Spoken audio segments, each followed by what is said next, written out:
या ठिकाणी उपस्थित आमच्या सर्वांचे लाडके आमचे नेते आदरणीय अजितदादा पवार।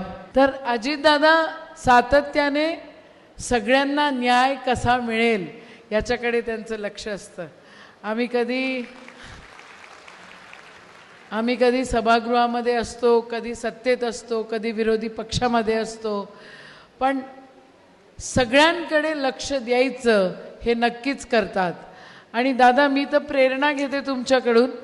मला खूप सारे मंडळी म्हणतात तू अजितदादासारखं बोलत नको जाऊस, पण मी म्हटलं मी बोलत नाही, मी वागायचा प्रयत्न करते। पण तुमच्या एवढं टाईमशीर राहणं आणि सकाळी कोविडमध्ये पण सकाळी 7:30-8 वाजता दादा मंत्रालयात राहायचे। आम्हाला 15-20 दिवस लागले इथून तिथं पोचायला, पण दादा तिथे होते आणि 8 वाजता दादाला शोधायला गेलं। एक दिवस सकाळी 6:45ला अपॉइंटमेंट दिली। म्हटलं 6:45ला अपॉइंटमेंट म्हणजे माणूस म्हटलं उठतो खातो पितो की नाही असाही प्रश्न आम्हाला सगळ्यांना पडत असतो।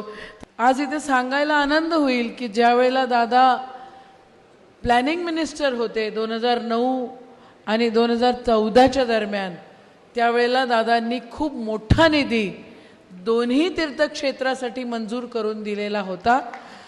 कौंडण्यपूर विकास आराखडा आणि मोजरी विकास आराखडा, आणि त्याच्यासोबतच गाडगेबाबांचं निर्वाण भूमी जी आहे ती वलगाव विकास आराखडा तेही दिलेलं होतं।